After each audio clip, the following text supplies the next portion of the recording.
Hello. I'm really honored to be speaking at this year's Geodesign conference. I've met really incredible people each time that I've come and people who have really become good friends. And I really hope that in 2021 that's also going to happen at this Geodesign conference. Today, I'm presenting 800 square miles mapping the LA River story. And for the next 20 minutes, I'm going to explain how we use mapping to create a multi-benefit plan for the upper LA River and tributaries. We worked on this plan for over 2 years, and we spent so long on it because this area is really huge. If this area was a country, it'd be larger than the country of Luxembourg. So one thing we really had to understand was, how do we understand an area that large? Very often when you're looking at so many people and so many resources, you just kind of look at the facts and the numbers. But you don't really have the time to understand all the cultural, historical, physical, and biological processes that created the space. And this project made me realize something. Sometimes we get so obsessed with the quantitative data that we disregard the stories and the narratives.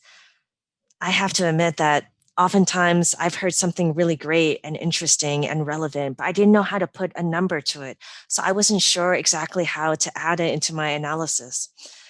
And this obsession with metrics and this desire to quantify really leaves the most valuable things on the table. You know, the stories, the histories, and the individual viewpoints. So when I was working on this presentation, I created a own kind of internal for me subtitle for what this presentation is about. I like to think of it as a presentation about rethinking the quest for the perfect shapefile.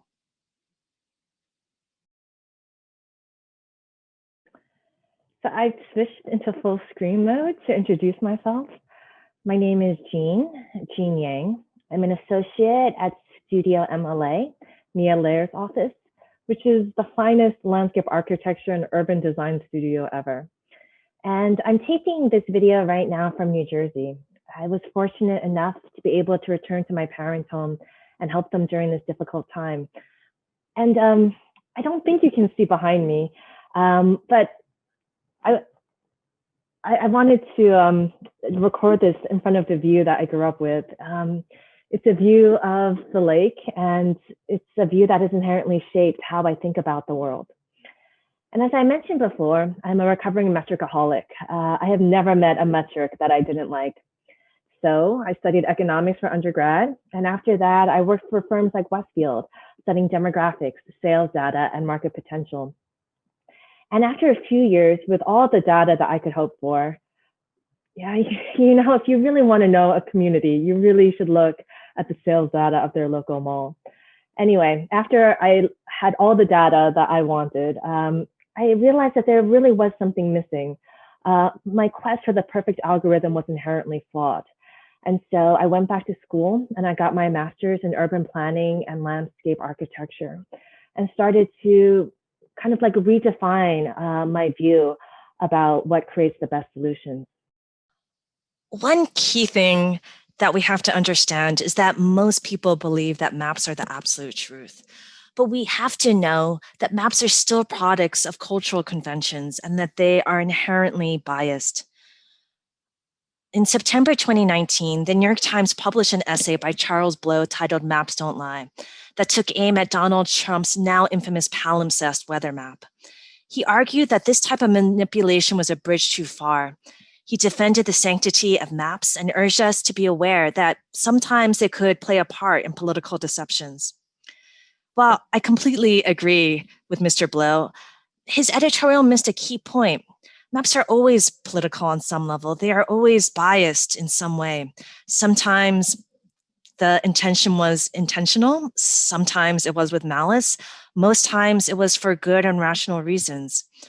But we have to understand that while we trust maps and believe in their implicit promise to show us the world as it really is, that isn't always the case. Questions over how we're mapped or not mapped are almost always heavily filled with concerns about power and representation. Keith Basso wrote an amazing, amazing book called Wisdom Sits in Places, where he was describing his journey to understand how to chart the spiritual landscape of Arizona's Western Apache. And he touches on a lot of these points. For many communities, especially indigenous ones, the questions of how to engage with mapping is difficult. What elements of your cultural heritage do you surrender by agreeing to having them fixed on a map? Who gets to select what parts of local knowledge get charted and what gets left off? How do you reconcile local and indigenous perceptions of space with the classic way of processing geography?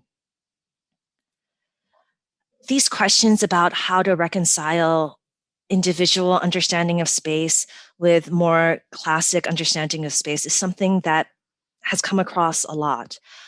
It definitely came up in our work on the Upper LA River and Tributaries plan. This plan focused on 6 key tributaries: Aliso, Pacoima, Tujunga, Burbank, Verdugo, and the Arroyo Seco.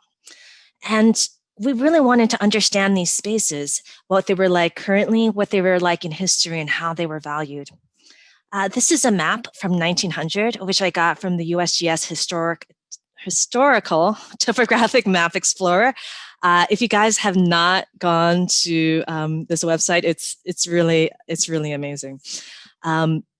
Anyway, to get back to the Pacoima Wash, you can see here the Pacoima Wash very beautifully stippled in red. Like look at the variations in the line thickness and in the dot widths. Clearly, at this point in time, the Pacoima Wash was a really important resource for the community. This was before the devastating floods of 1938.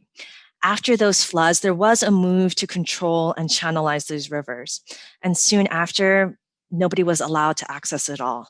So with this changing view of what the waterways were, how does that change the way that they were actually mapped?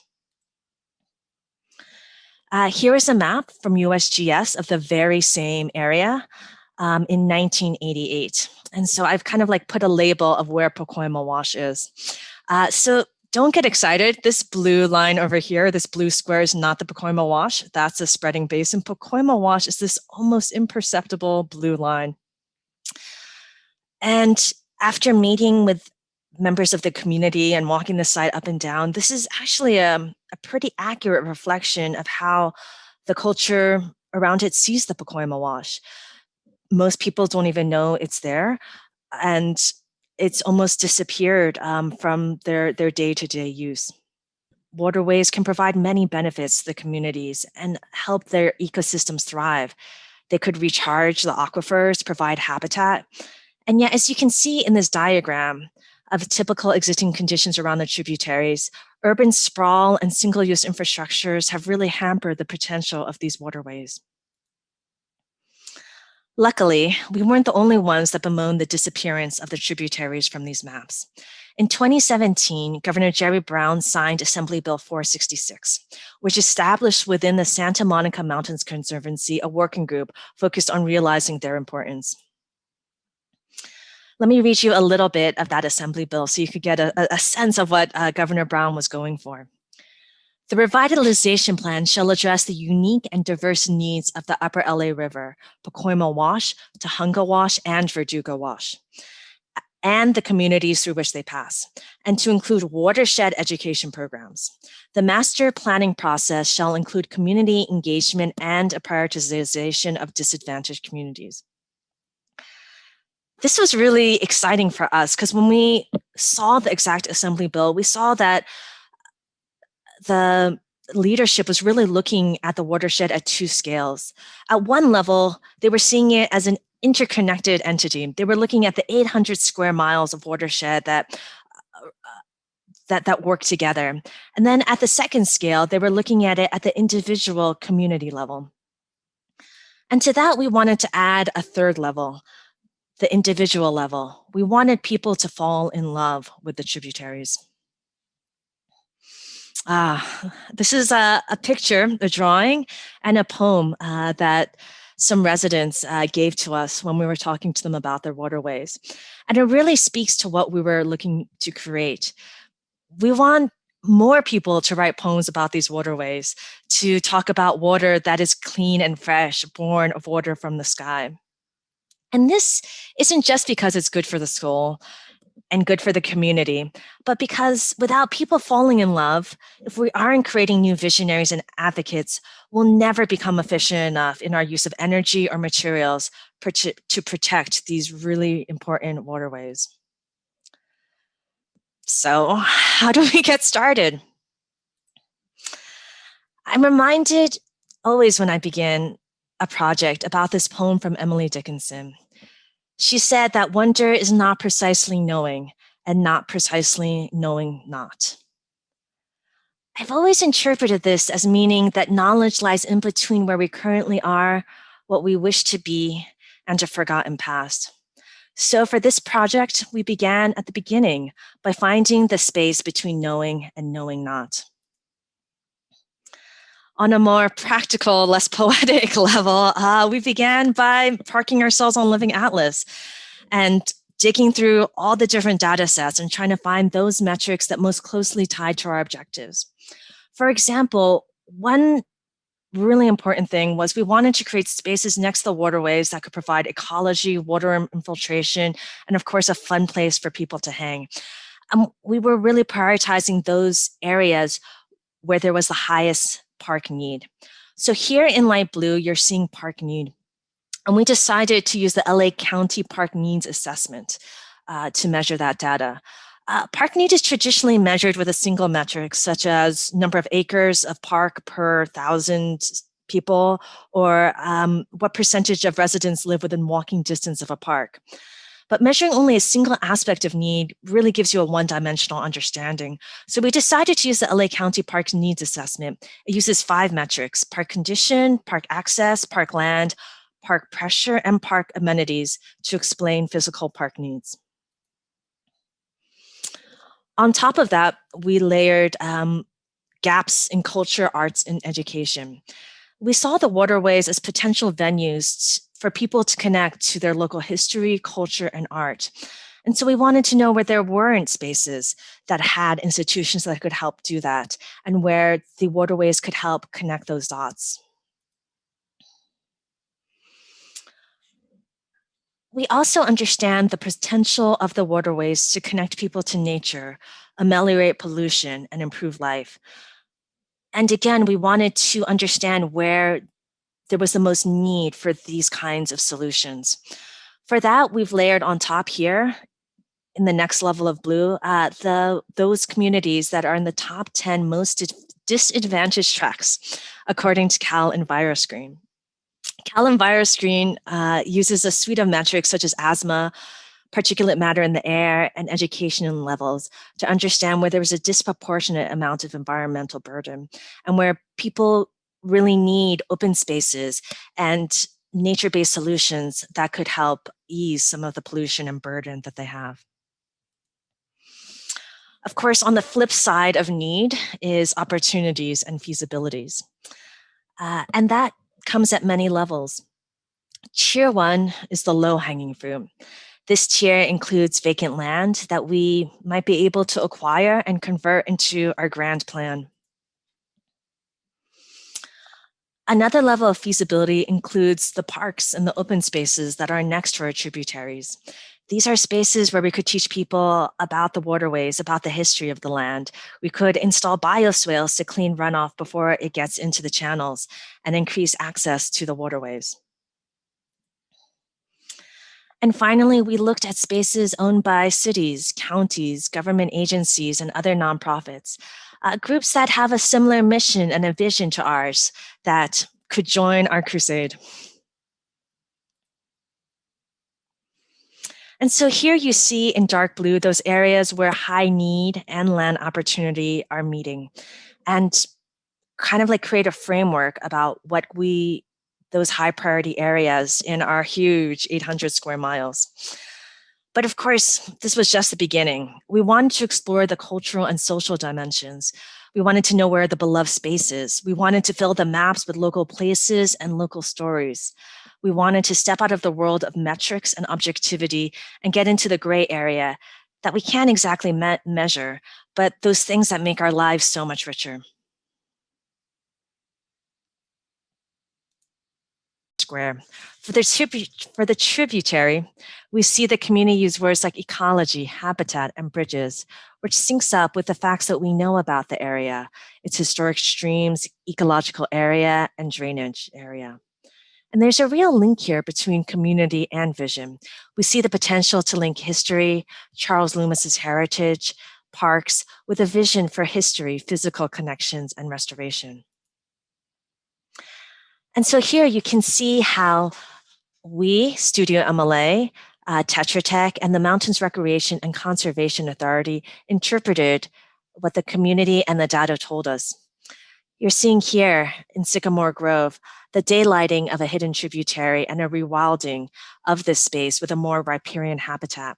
This starts to link into the Ramona Hall Community Center through the Ramona Hall Garden, which is kind of like a polite version of Sycamore Grove. Similar planting, similar ecology, but a little bit neater. Here you're seeing a planted elevated parkway that allows people, bikes, and critters to cross the highway and the Arroyo Seco. And finally here, you're seeing what we call the Arroyo Alley, which is a planted leisurely stroll connecting schools, historic sites, and museums. Similar methods were used at other key locations, like Hanson Dam Lake here. In this area, there was a sense of nostalgia mixed with concerns about safety and sediment. So the design that we created together memorialized indigenous villages and the lake while maintaining the connection to wildlife and ecology. Or this area near the Hanson Dam spreading grounds that features an old gravel pit that had been mined out. This area is upstream, and while that poses a large opportunity to infiltrate runoff and reduce flood risk downstream, there's also a large desire for safety, community, and nature. And so our design looked at creating a wild infiltration pond that could be filled in the wet seasons and provide a light canyon hiking experience to the community. We were able to design 11 areas with that level of detail, but unfortunately, that's just a drop in the bucket for the 800 square mile watershed. So we used the data that we collected to develop typical patterns and solutions for the area. Communities were able to discuss their needs and layer these pattern solutions into something that was unique for their community while maintaining some level of coherence. These included solutions for how to build highways next to freeways that would capture pollutants and sequester carbon, or ideas that could help relieve issues with both housing and resiliency, or stormwater basins that reduce flood risk and provide open space in their neighborhoods. In addition to providing design solutions, each pattern solution contained the expected benefits per acre for water, air, habitat, and community. These, as well as many other patterns, you can find them all on upperlariver.org. These patterns created a kind of language that allowed us to understand how the vision and design of the plan could potentially be rolled out through the 800 square miles. So at the end, our little plan called for and justified an additional 17 square miles, roughly 3 Griffith Parks of open space. This massive influx of open space would put 1.5 million people, or the population of San Diego, within walking distance to new and enhanced open space. And of those 1.5 million people, almost half of them are considered by the state to be disadvantaged. That's roughly the population of Detroit. This plan was unanimously passed in March, and we are currently getting ready to start the first project from the plan. So thank you so much for listening to my talk. It was really an honor. I hope that you maybe think a little bit differently about the quest for the perfect shapefile now. And if you ever want to talk about metrics, mapping, or tributaries, my email, my phone number is here. I would really love to chat.